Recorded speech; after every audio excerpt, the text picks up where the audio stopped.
ओम या देवी सर्वभूतेषु मातृरूपेण संस्थिता नमस्तस्यै नमस्तस्यै नमस्तस्यै नमो नमः। आदरणीय दर्शकों, आज हम नवरात्रि की इस पावन बेला पर एक प्राचीनतम ग्रंथ और आराध्य ग्रंथ, सनातन धर्म में सर्वाधिक प्रचलित और मान्य ग्रंथ, जिसे दुर्गा सप्तशती के नाम से जाना जाता है, इसके संबंध में कुछ विचार बताएंगे। पुराने ज़माने में एक ऋषि हुए जिनका नाम था मृकंडु। मृकंडु शुरुआती तौर पर राजा थे और बाद में आकर के ऋषि हो गए और इनके साथ रानी भी ऋषि हो गई। मृकंडु के भीतर से हर प्रकार की लिप्सा, हर प्रकार की इच्छा, हर प्रकार का लालच, लोभ, जो कह लीजिए, सब खत्म हो चुका था, किंतु महारानी को इसकी निवृत्ति नहीं हो पाई थी। चल रहा था तप, व्रत इत्यादि जो कुछ भी होता था। ऋषि पत्नी उनका अच्छा खासा सहयोग करती थी और प्रतिदिन के ढंग से इनका अपने नियम के अनुरूप कार्यक्रम चलता रहता था। कभी कोई दिक्कत नहीं थी, कभी कोई परेशानी नहीं थी। जंगल में इन्होंने एक सुव्यवस्थित स्थान देख करके वहाँ पर कुटी बनाया था। जंगल के वृक्षों से इन्हें खाने के लिए फल मिल जाते थे। जंगल में नदी होती थी, नदी का पानी स्नान के लिए और पीने के उपयोग में हो जाता था। कुल मिला जुला करके एक अच्छा खासा कार्यक्रम इनका चल रहा था। मृकंडु जी प्रतिदिन तपस्या करते, शाक्त उपासक थे, इसलिए देवी के भक्त थे और बहुत ही उनकी अटूट श्रद्धा थी। हमने बताया भी कि गृहस्थ संत थे, इसलिए इनके विचार गृहस्थों के लिए ज़्यादा लाभकारी हैं और गृहस्थ धर्म का ही उपासना ग्रंथ है दुर्गा सप्तशती, जिसको लोग शारदीय नवरात्र में विशेष रूप से पाठ किया करते हैं। यद्यपि यह दोनों नवरात्रियों में इसका पाठ चलता है और कभी कभी तांत्रिक आधार पर इसका पाठ किसी विशेष पर्व पर लोगों के यहाँ कराया जाता है। कम मिलता है देखने को ऐसा, किंतु नवरात्रियों में तो ये बहुत चलता है, होता रहता है और मुख्य रूप से शारदीय नवरात्रि में इसका ज़्यादातर प्रयोग देखने को मिलता है। अब यह बात समझ में आती है कि यह दिव्य ग्रंथ, इसका प्रारंभ कैसे हुआ, यह आया कहाँ से। तो इसके लिए फिर वही पिछली कहानी दोहरानी पड़ेगी जो ऋषि मृकंडु की थी और उनकी पत्नी ऋषि पत्नी की थी। हमने शुरुआत में बताया कि शुरुआती तौर में ये राजा थे, बाद में इनको वैराग्य हो गया और ये सन्यासी हो गए। इन्होंने तपस्या किया, तपस्या में अच्छी खासी सिद्धि प्राप्त किए और इसके बाद अपने ढंग के एक प्रसिद्ध संतों में इनकी गणना होने लगी और पूरे जंगल में आग की तरह खबर फैल गई कि एक सिद्ध संत आए हैं किंतु किसी से मिलते नहीं हैं। तो वहाँ के एक राजा थे जो इनका दर्शन करने के लिए आए हुए थे। राजा इनके उपदेश पर बहुत अभिभूत हुए और महारानी ने दर्शन किया ऋषि पत्नी का। तो ऋषि पत्नी तो शुरुआती तौर पर महारानी थी ही, इसलिए उनके व्यवहार उनको ज़्यादातर पसंद आए, बहुत अधिक अच्छा लगा उनको और उन्होंने महारानी को आमंत्रित कर दिया कि आप हमारे यहाँ आइए। एक उत्सव है हमारे यहाँ और उसमें आपके पति पूजन कराएंगे और आपको हम अपने यहाँ भोजन पर आमंत्रित कर रहे हैं। अब महारानी की इच्छा बढ़ गई।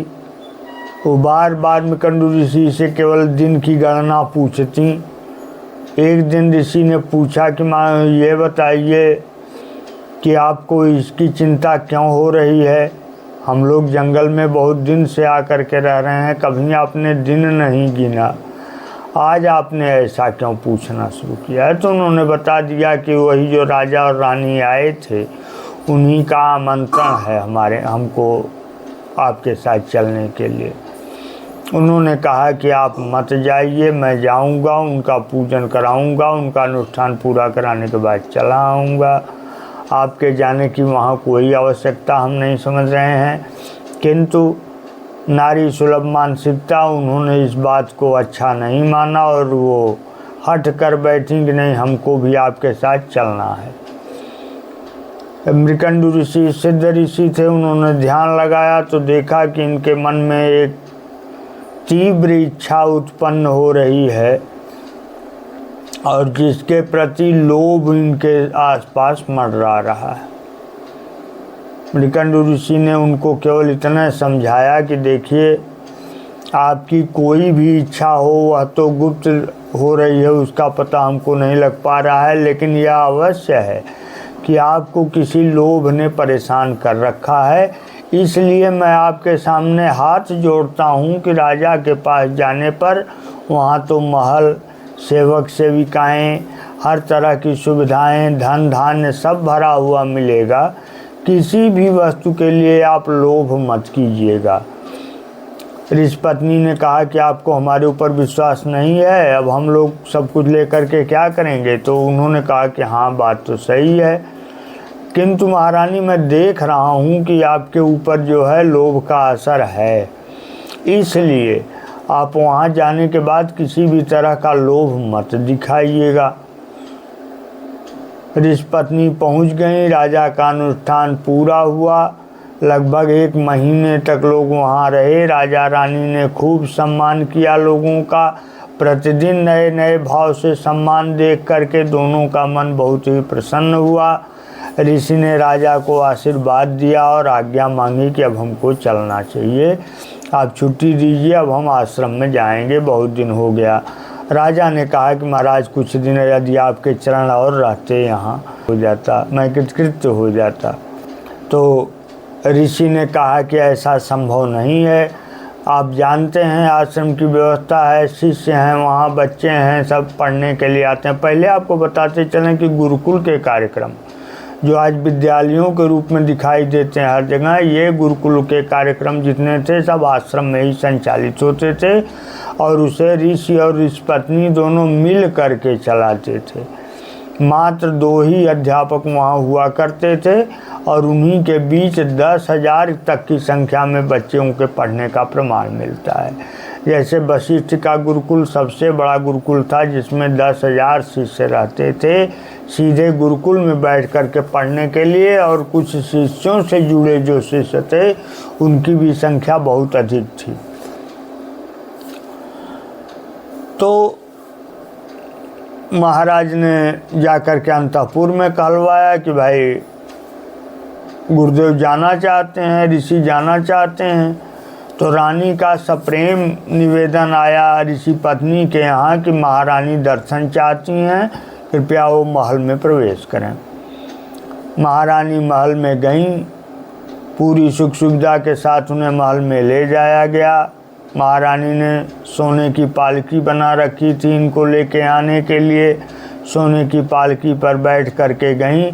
इसके बाद इनका महारानी ने भरपूर स्वागत किया और पूरी तरह से इन्हें जैसे स्नान, वस्त्र, चंदन, धूप, दीप नैवेद्य करके देवता की पूजा की जाती है, उसी प्रकार इनको भी नौकरानियों ने, सेविकाओं ने इनको सुगंधित द्रव्यों से लिवा जा कर के स्नान कराया।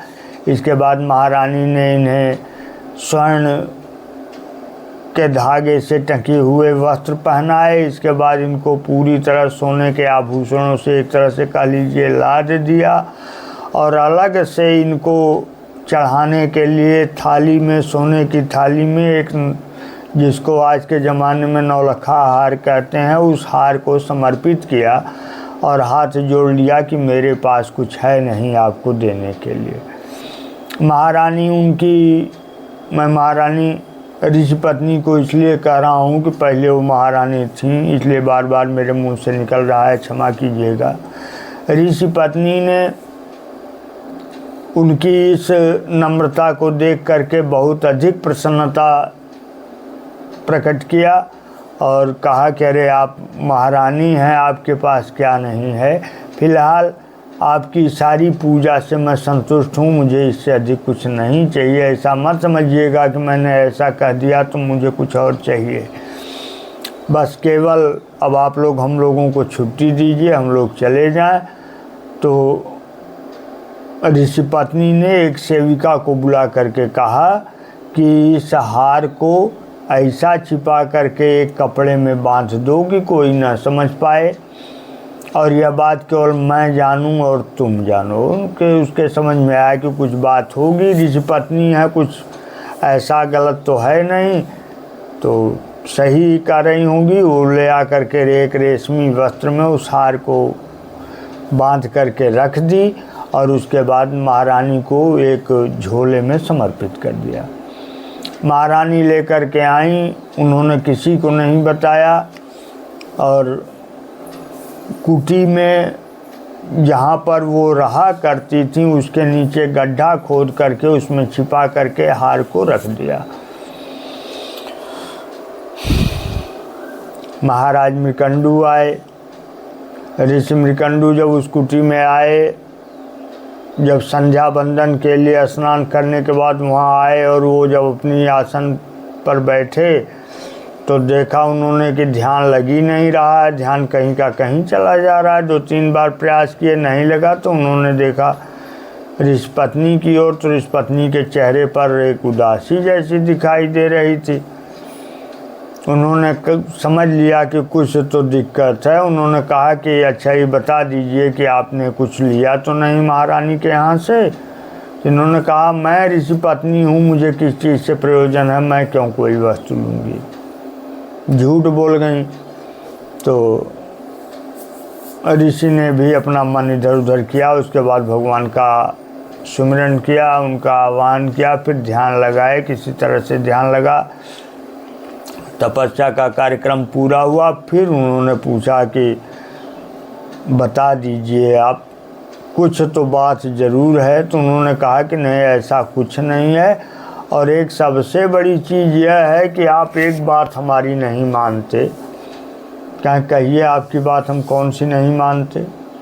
आप कह रहे हैं कि हम एक भी नहीं मानते। मैं पूछता हूँ आपकी कौन सी बात मैं नहीं मानता हूँ, बताइए।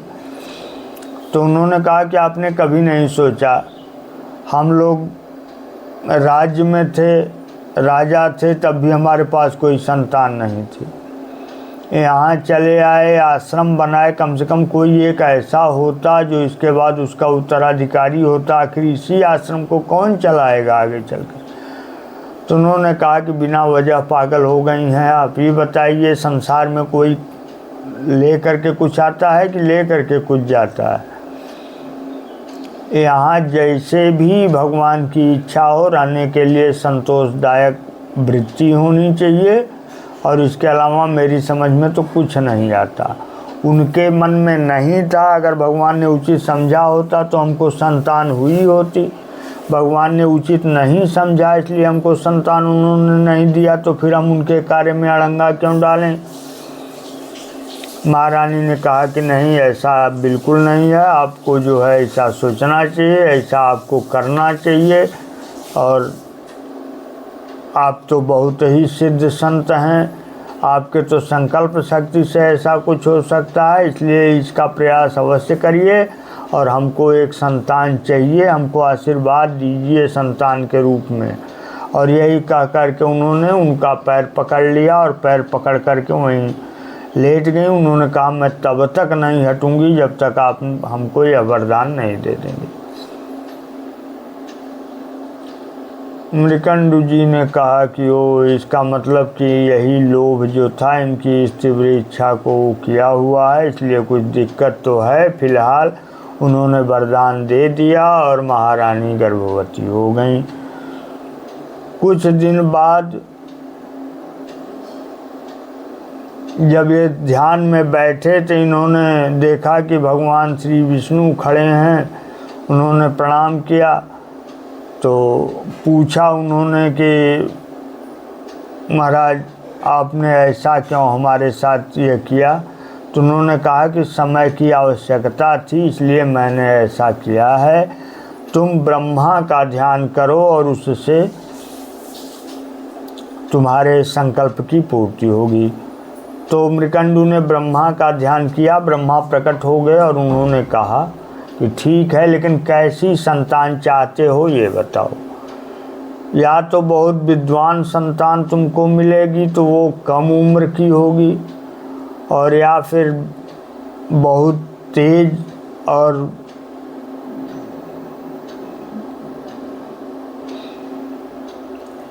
यशस्वी होगा, सबसे लड़ने वाला होगा, मार काट बहुत मचाने वाला होगा और उसकी उम्र बहुत अधिक होगी।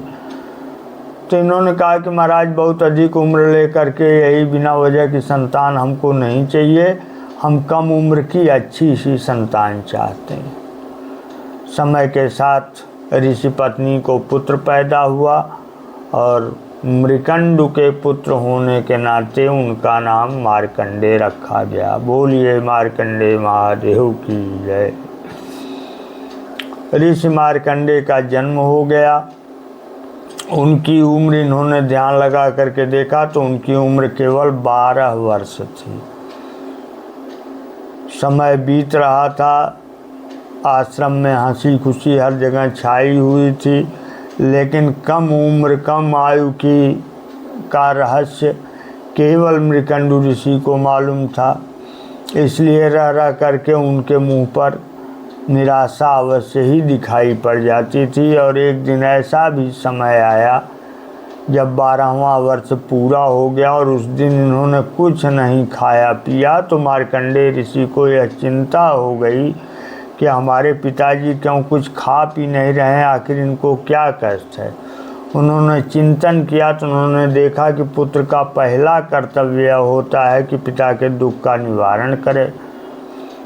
गए, उन्होंने प्रणाम किया और पूछा कि आपको क्या कष्ट है, आप क्यों इतने परेशान हैं। तो उन्होंने पूरी कहानी सुना दिया। कहें बस इतनी ही बात है? कहें हाँ। कहें तो कोई बात नहीं, समय पूरा हो जाएगा तो सबके लिए समय वही समय होता है, चाहे वो 1 दिन का हो चाहे 1000 वर्ष का हो। हमको 12 वर्ष में रहना था इस संसार में, तो इसकी चिंता आप क्यों करते हैं।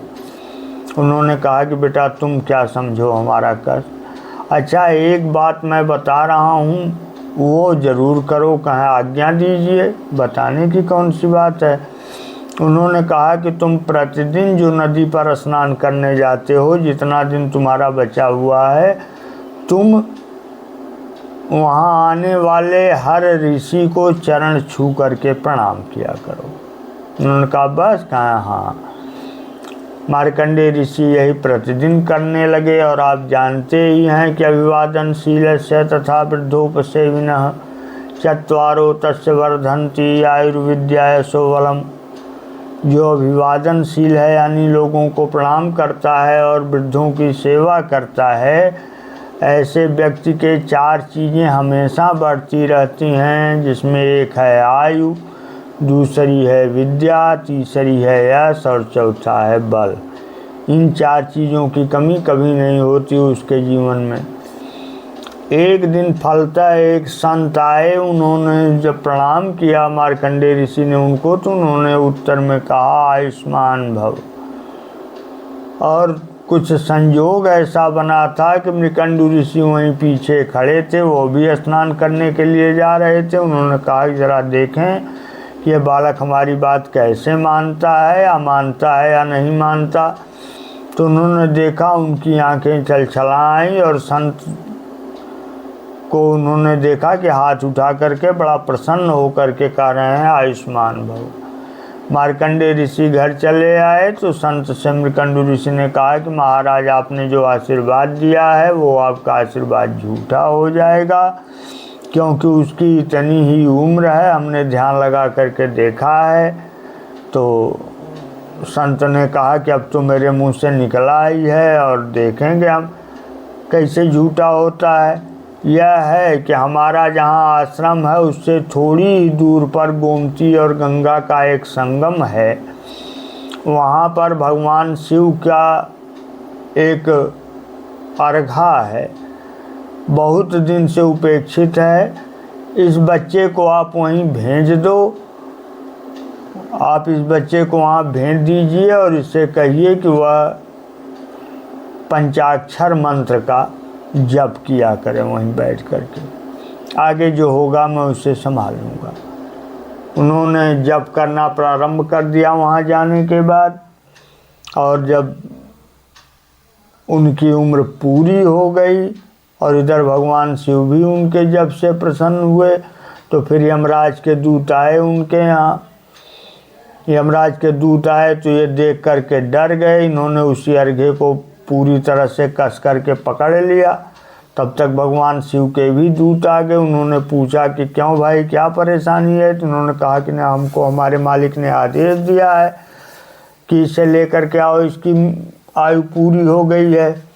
तो भगवान शिव के दूतों ने कहा कि नहीं, हमारे भी मालिक ने आदेश दिया है कि उसकी रक्षा करो।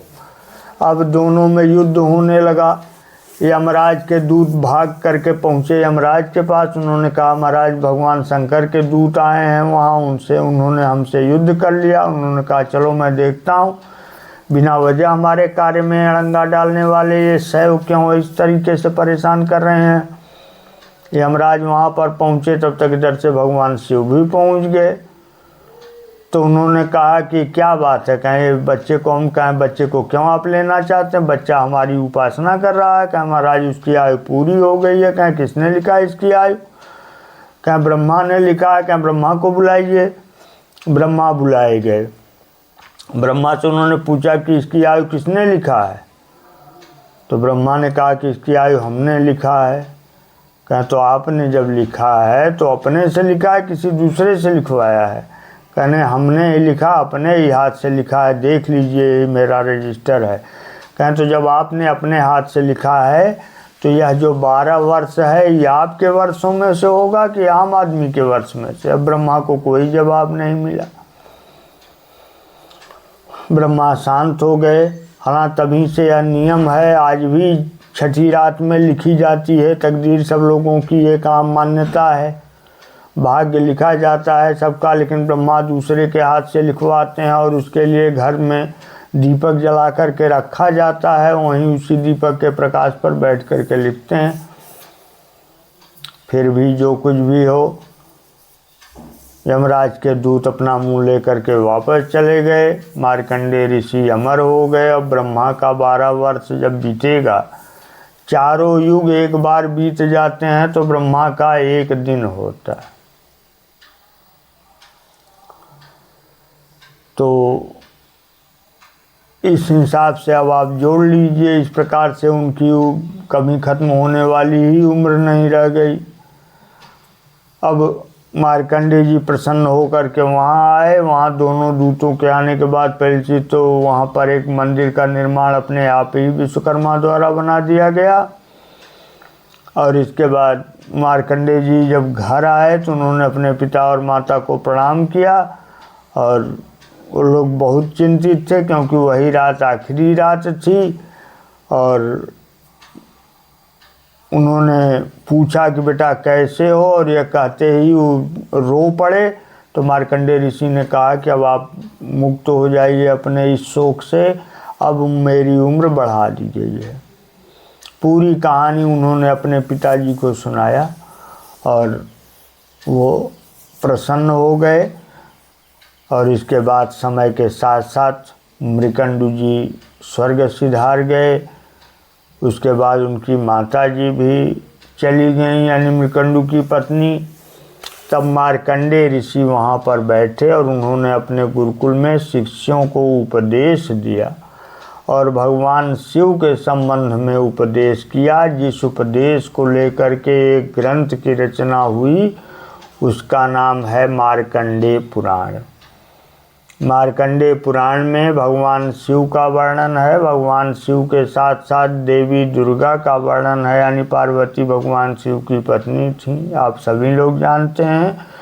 और उसी में देवी का महात्म्य जो लिखा हुआ है उसी को एकत्रित करके एक दूसरा ग्रंथ बना हुआ है, उसका सहायक ग्रंथ, जिसमें 700 श्लोक हैं। इसलिए 700 श्लोक होने के कारण इनका नाम सप्तशती है। और दुर्गा महात्म्य है, इसलिए आगे दुर्गा जोड़ दिया गया है, पहले इसका नाम हो गया है दुर्गा सप्तशती।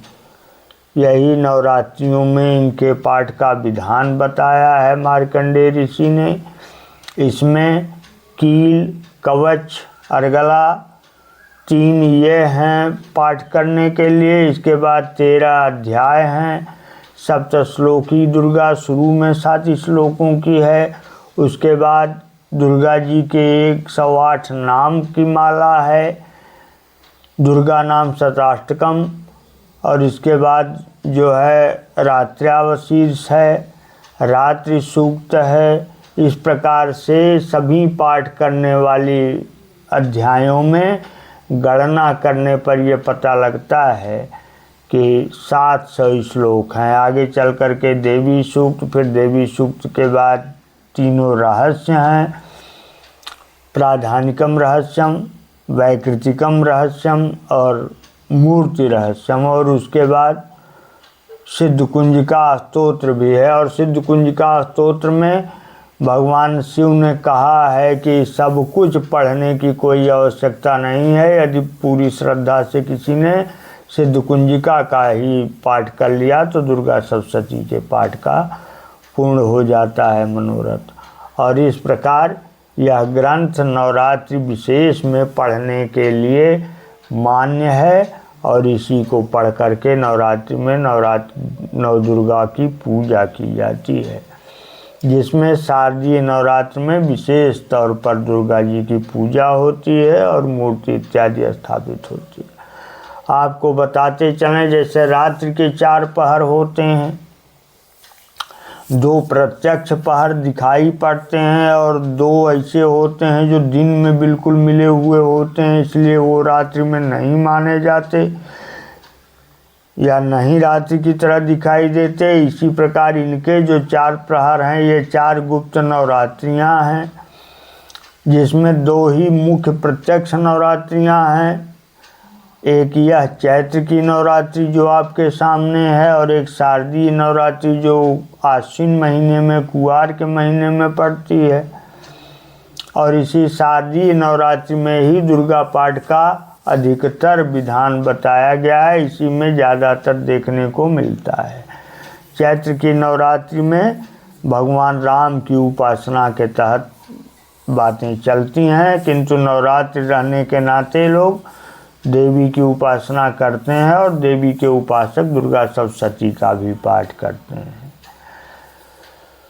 ये दुर्गा सप्तशती का हमारे अध्ययन के अनुसार को ज्ञात है, यही इतना विधान है। आगे आप लोग स्वयं ही विद्वान हैं और जानते हैं क्या है। कोई ऐसी बात नहीं है कि मेरे विचार किसी के ऊपर थोपे जाते हैं कि लोग उसको माने, या कोई मैं बहुत शास्त्र सम्मत बातें बोल रहा हूँ। मैंने जो अपने अध्ययन से पाया है वही सुनाया, इसलिए मेरे अपने निजी विचार हैं, इसमें किसी का कोई वो नहीं है। अब धन्यवाद, आज्ञा दीजिए हमको और दुर्गा सप्तशती के इस मंत्र के साथ कि देवी प्रपन्नार्ति हरे प्रसीद प्रसीद मातर जगतोऽखिलस्य प्रसीद विश्वेश्वरि पाहि विश्वं त्वमीश्वरी देवी चराचरस्य। ओम नमः चंडिकाय।